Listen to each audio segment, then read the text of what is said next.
toma el relevo.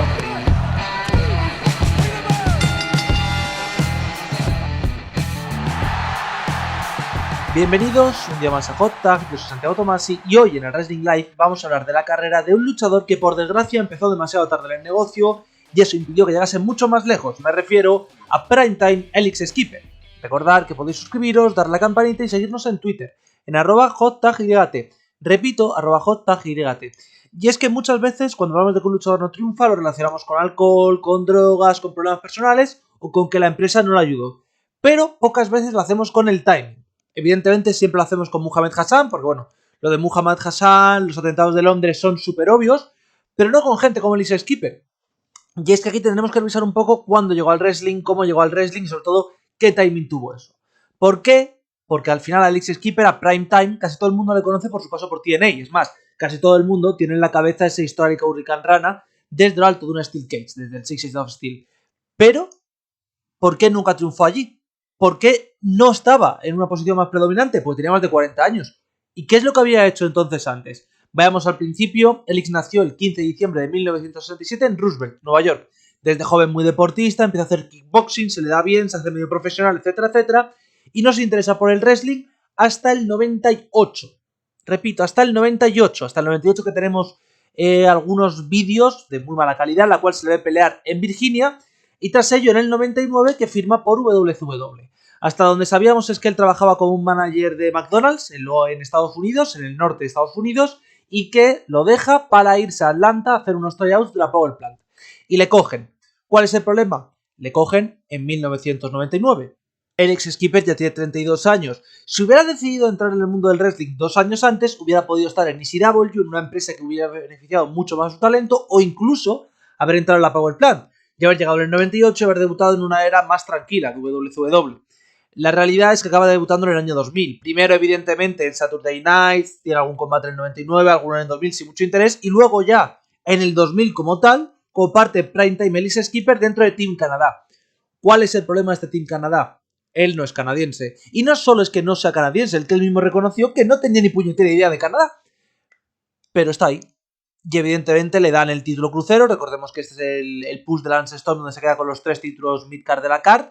Así que le da el crucero a él, que lo llaman el 110 kilos or less, etcétera, etcétera, en vez de los pounds. Vale, guay, no sé qué. Lo defiende. ¿Contra quién? Contra Kiwi. A nadie le importa Kiwi. Luego lo pierde. ¿Cómo lo pierde? En un 2 contra 1 contra Mike Sander y Kevin Nash. ¿Por qué Kevin Nash está en un combate que es con estipulación de Powerbomb en un enfrentamiento por el título? Pues no lo sé, pero es que este era WCW del 2000. Tras ello, evidentemente, sigue siendo relativamente relevante. Bueno, consigue participar también en la división crucero. Incluso él y Kid Romeo él consigue los títulos tag solo para perderlos frente a Kid Romeo y Rey Mysterio en el último Nitro de la historia.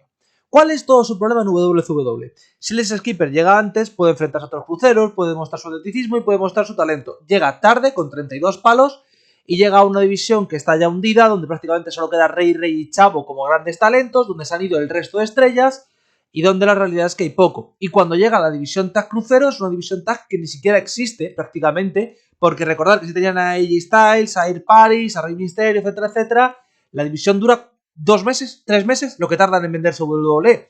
Evidentemente, cuando le firma la empresa de McMahon, sí, su contrato es de los que se lleva, pero no saben qué hacer con él. Sale en algún segmento de la invasión y luego es enviado a Heartland. ¿Qué hace en Heartland? Nada. Básicamente pelea durante los finales de los 2001 en unos 6, 7, 8 combates y le echan porque no tienen hueco para él, es muy veterano y no saben cómo va a funcionar. Con esto es problemático, por tanto, es muy viejo y no tiene opción en las mayores empresas. Se marcha a Japón, se marcha a All Japan. A la vez que All Japan empieza TNA 2002, evidentemente, una empresa nueva, una empresa que necesita caras sólidas, es amigo de Jeff Jarrett, por tanto Jeff Jarrett está interesado en él y le contrata. Skipper consigue un papel de forma regular, opta al título de la X-Division con Trish Styles sin ganarlo, está entre las dos empresas y finalmente forman posiblemente uno de los mejores stables tag teams de la historia de TNA, al menos de sus inicios, Triple X, que son él, Christopher Daniels y Low-Ki, también conocido posteriormente como Sensi. Juntos conquistan los títulos tag, mola. Técnicamente son 2 reinados porque consiguen el título, luego hay una vacancia por un final de estos típicos de TNA de no, es que el final no es válido, por tanto repetiremos este combate un mes después, volverían a ganar ellos los títulos, así que tendrían 2 reinados, pierden contra Lin y Amazing Red y demuestra el talento que tiene. Tiene mucho nivel, conquistan incluso el tercer título, pero a finales de ese 2003 se pira de TNA, bueno, a mediados, mejor dicho, porque básicamente ve que la empresa no le paga lo que necesita, por tanto se marcha a All Japan. A la vez que hace esto, que está muy guay, tiene un combate en Velocity, lo cual puede ser visto como un tryout con WWE, evidentemente no sale bien, no consigue el puesto, una vez más por lo mismo, demasiado veterano para la empresa en ese momento. Skipper vuelve a TNA y de forma directa participa en la America X Cup, la cual recordemos que gana México, que fue esa gran sorpresa, y en la World X Cup, la cual gana a Estados Unidos. Pero claro, ¿cuál es el problema? TNA está pushando a talento muy joven, talento que es la nueva generación, talento que va a funcionar en los próximos 10-15 años, es más, G-Style, Jason Storm, todas estas personas que son de una generación inferior. El Skipper está llegando prácticamente a la cuarentena, no saben cómo usarle, y lo que deciden hacer es: oye, Christopher Daniels todavía sigue en la empresa, Christopher Daniels podemos usarle, recordemos que Sensei se había marchado, vamos a reformar Triple X con ellos. Entra en una rivalidad con American Most Wanted y The Naturals, básicamente es Triple X contra American Most Wanted, pero los campeones son The Naturals. Skipper consigue conquistar los títulos tag junto a Chris Harris, debido a que se produce una sensación donde, como les atacan a los dos, se lesiona un miembro de cada equipo, tienen que enfrentarse ellos dos por el título en vez de con sus compañeros habituales, lo conquistan para perderlos contra Stormy Daniels. Tras ellos vamos a tener una rivalidad definitiva para acabar con todo entre American Most Wanted y Triple X. El reinado es corto, el que habían tenido tag, y la rivalidad también. Son 2 pay-per-views consecutivos, Victory Road, Last Man Standing, gana American Most Wanted y finalmente Six Days of Steel. Quien pierda tiene que ser eliminado, es decir, quien pierda se queda fuera. ¿Qué es lo que ocurre? Que aquí tenemos a Skipper haciendo una histórica Hurricane Rana sobre Chris Harris, noqueándole dentro del ring, el público se vuelve absolutamente loco y es uno de los segmentos que usará TNA para publicitarse durante los siguientes 10 años. Básicamente, estos combates demostraron, uno, el atleticismo del X-Skipper y dos, transformaron al X-Skipper en un icono prácticamente viral porque había hecho este move tan loco, haciendo un poco de malabarismo sobre la jaula, sobre el puntito de la jaula y haciendo la Hurricane Rana. Evidentemente esto le transformaría en el esto de mito y seguiría siendo usado en TNA. Y como hemos dicho, ¿cuál es el problema? La gente prácticamente no recuerda más del X-Skipper. Y tiene sentido, ¿por qué? Ocurre esto, vale, pero ¿qué es lo que pasa? Saben que no tienen ideas para el Skipper, aún así le dan la típica rivalidad contra Christopher Daniels de los dos compañeros que se enfrentan, sobre todo porque Daniels conquista el título tag, pero el título de TNA, el X Division, no gana. Básicamente tienen 2 combates, no gana, y tras ello pelean indies en lugares de NWA, pierde contra Sonny Dad para participar en la X Cup, y tras ello nos vemos que le han decidido poner en Diamonds in the Rough.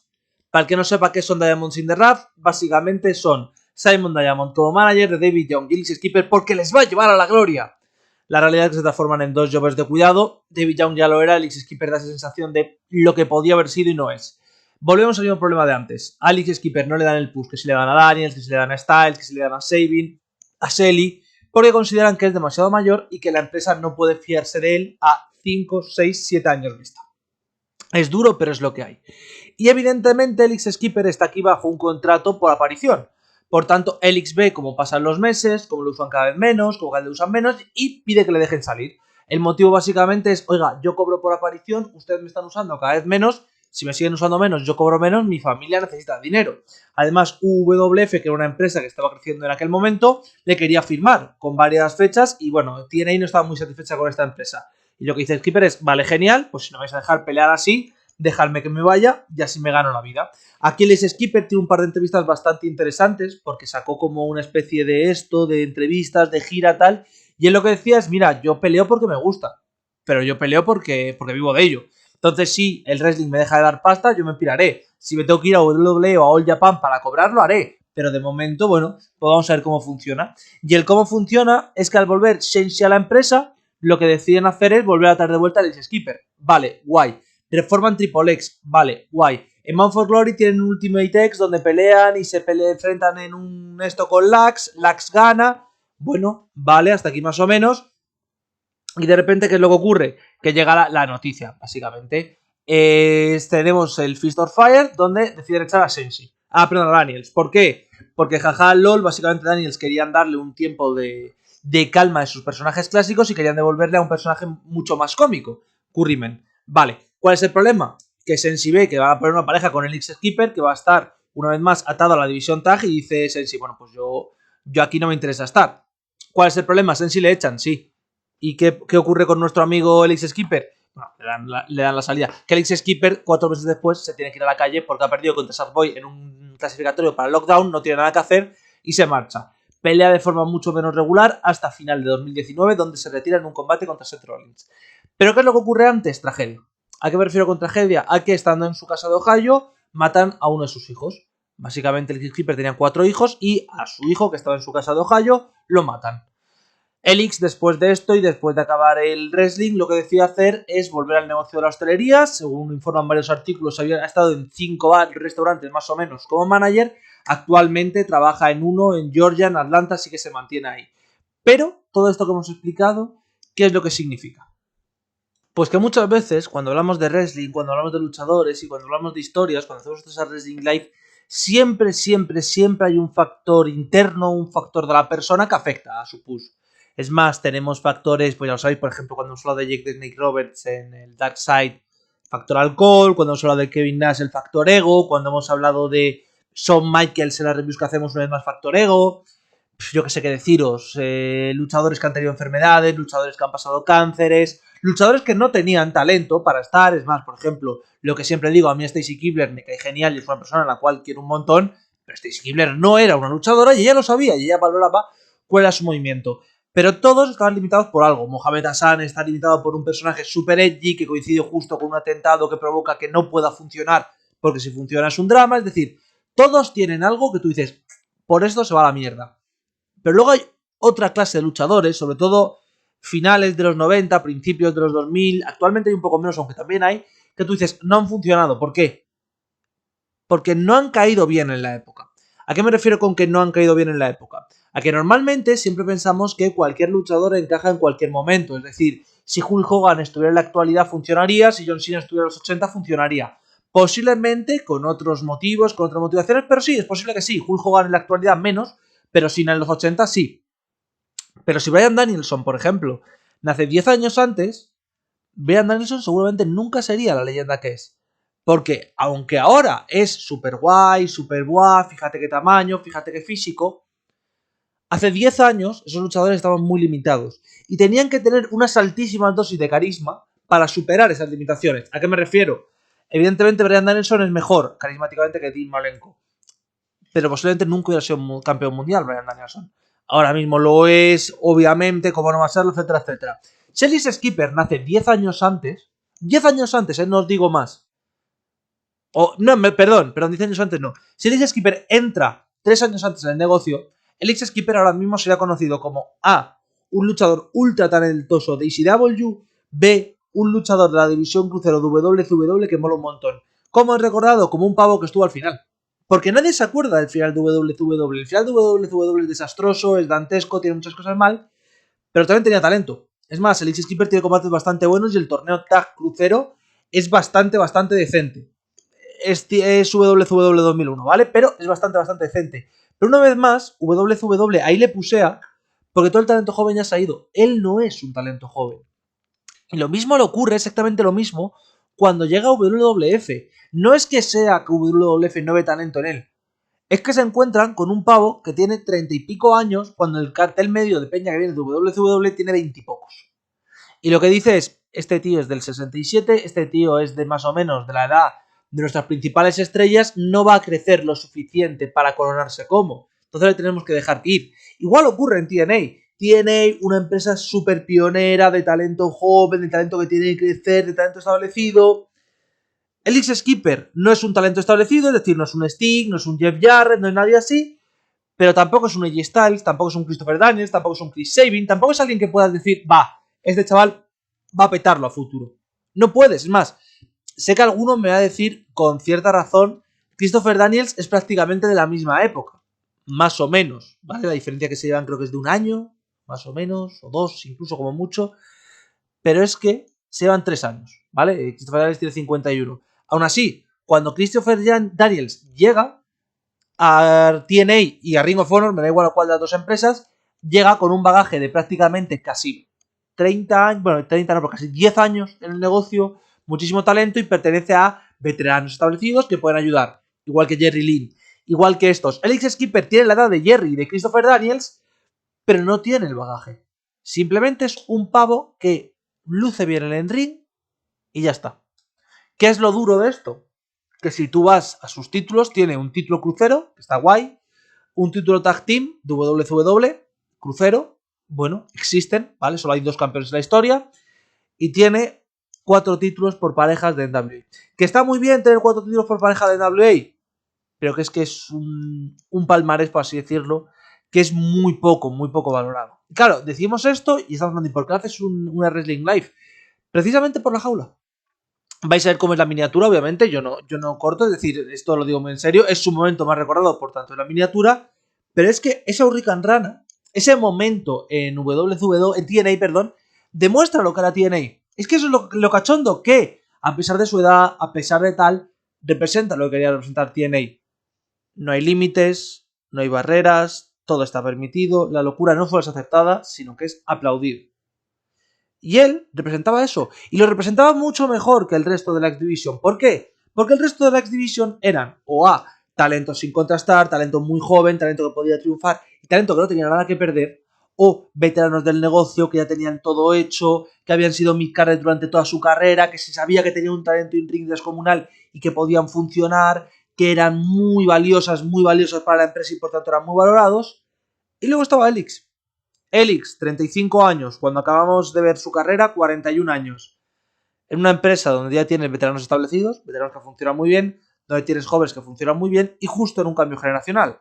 Porque recordemos, el Elix que ganan los títulos ganan 2002, 2003, 2004, los años de pay-per-view, los años donde TNA era un roster un poco más ecléctico, un poco más loco. Si nos fijamos, en 2007, 2008, la X Division pasa a ser una división mucho más joven, de talento mucho menos establecido, de talento todo prácticamente pure TNA, es decir, AJ Styles había estado antes en otras empresas, pero es pure TNA, Sabin 3/4 partes de lo mismo, que veíamos por ahí Pete Williams también, Jay Lethal obviamente, Sonjay Dutt obviamente, todos son chavales muy, incluso Johnny Divine, todos son chavales muy jóvenes. Jerry Lynn está fuera de la empresa, Christopher Daniels sube a la división del título mundial y luego con Kurdiman vuelve, pero con este personaje enmascarado que no sabemos que es Daniels. Sackboy tampoco es tan mayor y queda Skipper como concepto. Un tío que no tiene un personaje como tal, en una era ruso, que eso es difícil, no tiene un personaje como tal, que además no tiene la edad para decir es que tiene mucho potencial y que tampoco tiene el físico para decir es un veterano confiable al cual le podamos dar combates de 10-15 minutos solo para establecer talento, porque la gente no le conoce lo suficiente como para hacer eso. El ex-skipper estuvo en tierra de nadie durante toda su carrera. Si hubiera nacido 3 años después, hubiera entrado en el negocio 4 años antes, estaríamos hablando de un tío que sea súper conocido, un luchador además súper importante para la comunidad negra porque el talento lo tenía, etcétera, etcétera. Y ahora hablamos de una jaula y de un Hurricane Rana. Es curioso, pero esto también es muy importante en el mundo del wrestling, lo he dicho antes, timing, y sobre todo, cuando hablamos de luchadores, siempre hablamos de tal empresa lo maltrató, tal empresa no lo supo usar, con TNA se decía mucho, es que el X-Skipper tiene talento para. Puede que tuviera el talento para, pero no tenía la edad para, porque TNA estaba creciendo a una forma, luego es verdad que en 2010 se lo cargaron este crecimiento, pero estaba creciendo de una forma que no era esa. Es decir, el X-Skipper podría encajar en Main Event Mafia por edad, pero no por posición en la card. Y no por posición en la card, no solo en TNA, sino antes, porque nunca había sido main eventer. Ese es el problema. Que mientras que otros luchadores de esa compañía podían somos ya main eventers establecidos o somos trabajadores súper reconocidos o no somos nadie. Esta es nuestra empresa. Elix es no somos nadie, esta es nuestra empresa, pero tengo 30 palos cuando empieza TNA. Más, tengo 36 palos. ¿Cómo va a confiar la empresa en el futuro si yo estoy cercano a la hora de retirada? Aún así, obviamente, el Skipper se merece todo nuestro cariño de aquí este vídeo y sobre todo le va bien en la vida, a pesar del trágico fallecimiento de su hijo, tiene otros 3 hijos, está casado, está feliz, hasta donde sabemos está llevando sus negocios bien, no se mete en polémicas, un tío tranquilo, un tío relajado. Joder, eso también me alegra ver que los luchadores pueden salir del negocio sin acabar mal o sin acabar con problemas. Por eso hoy homenajeamos a Alex Skipper. Primetime, que posiblemente sí que fue su luchador de Primetime, pero por desgracia nunca pudimos verle en su peak. Mañana volveremos, el viernes volveremos con un vídeo de opinión, ya veremos de qué. El domingo, si no pasa nada raro, que sabéis que estas semanas están siendo un poco locas, con un What If. Y luego ya, obviamente, lunes WWF, martes TNA y la programación habitual. Yo me despido y hasta la próxima.